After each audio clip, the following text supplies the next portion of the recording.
Welcome to Moshe on this Shabbat Pinchas. On this Shabbat Pinchas, there is a lot that happens. So, without further ado, the Parsha in review. In the continuing episode of As the Torah Turns. The Parsha begins with God's praise and a covenant of peace for Pinchas, who, displaying righteous anger, stopped the plague by slaying a man and woman involved in idolatry. More, a census is taken, indicating the number of men eligible for military service, signifying a new generation ready to enter the Promised Land. And then, as mentioned before, the daughters of Salafchad successfully petitioned for the right to inherit their father's portion of the land, highlighting their courage and challenging traditional inheritance laws. And finally, Moshe learns he will not lead the Israelites into the land of promise, as instructed to appoint Joshua as his successor. Reading a little Torah here this morning. L'chein emor hineni notein lo et briti shalom. As our Parsha opens, it is in the wake of Pinchas slaying two people who have been engaging in illicit sexual activities in the camp, thus causing a plague among the people. And Pinchas, with righteous anger, he slays them. And then Yud-Heh-Vav-Heh grants Pinchas God's pact of peace. Now look at where I have the arrow. That is the word shalom in its entirety, but the vav in the word shalom is broken. That is not an error, scribal error, but yet it is something much different. For it signifies the broken peace. For should we not be bringing peace about through our words and not through violent action? We know sometimes that is necessary, but when it is not a complete peace, but it is a broken one. Vayomer Adonai el Moshe, alei el hachar avarim hazeh, go up, ascend these heights, Yud-Heh-Vav-Heh says to Moshe.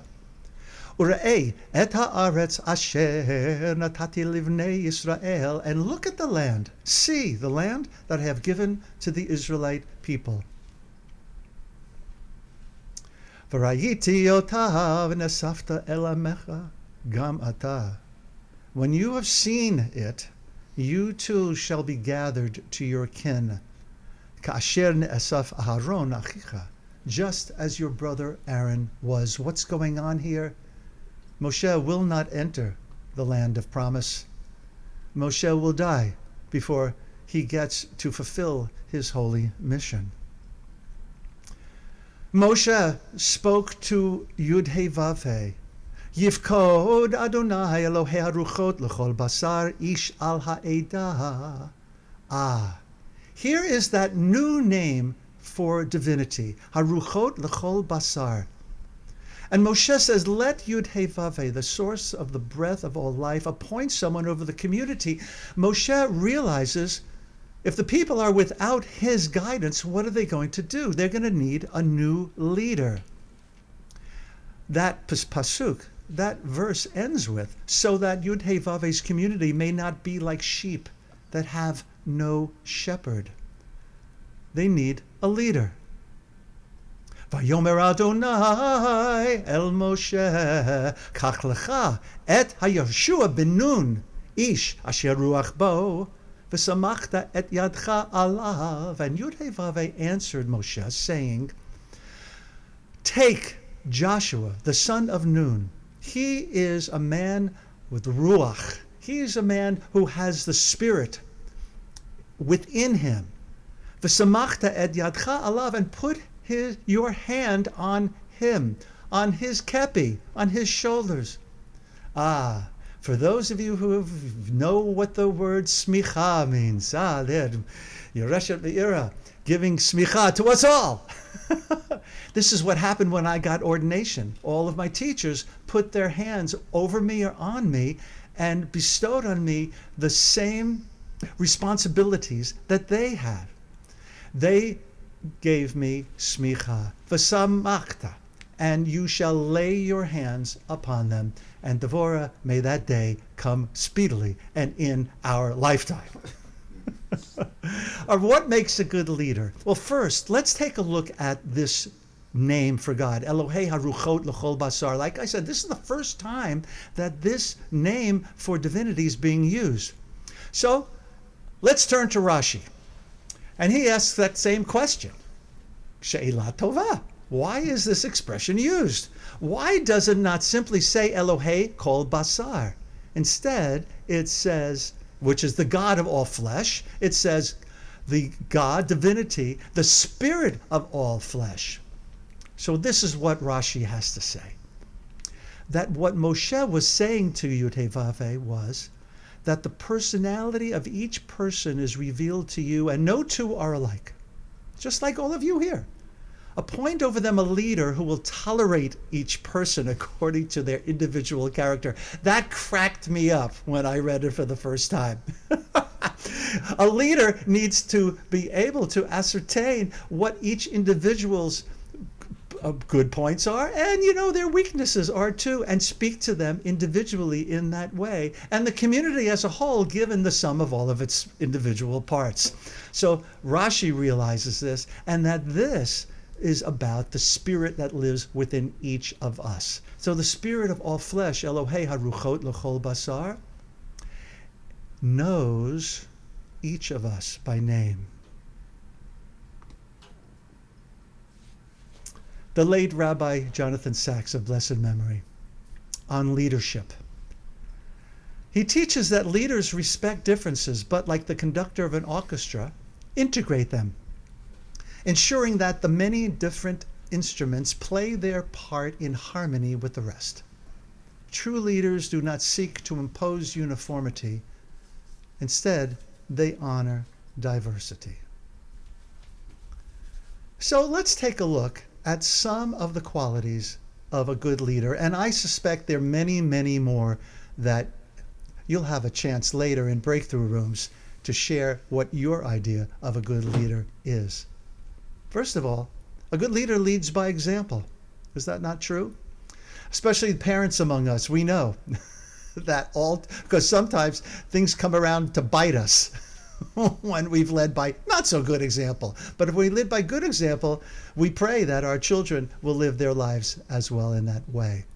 A good leader should have some kind of vision, right, for what they want to accomplish and what the road that's opening up in front of that person, so that you can see in a way into the future, so that the future is coming at us and we're not waiting for things to happen. What else? Indeed, a good leader needs to be respectful, and a good leader needs to be compassionate. A good leader needs to collaborate with others and not take things only unto themselves, because as Moshe finds out, of course, in the Parshat Yitro, you can't do it all by yourself. Leader needs integrity. A leader needs to be personable. You need to get along with people at least to be able to relate to them in a way that makes that other person feel heard and seen. A couple more. And I think that leads us right into that a leader needs to be empathic.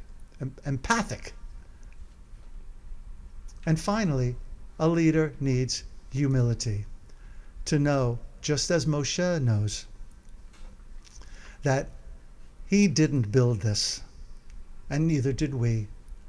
Our way was opened up for us by those who came before us, our parents, our ancestors. And finally, I added this: resilience. You all know how resilient we've had to be these past 5.5 years here in the synagogue. Whoa. Plus how resilient we've had to be since October 7th. How resilient we needed to be through the pandemic. How resilient we need to be right now. When being a Yid, when being a Jew, is not the easiest thing in the world, where we are carrying a burden that should not be ours to bear. So, my sweet friends, our blessing for this Shabbos, I like that.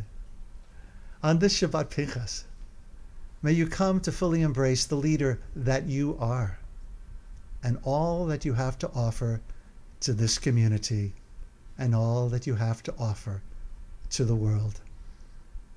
Shabbat Shalom.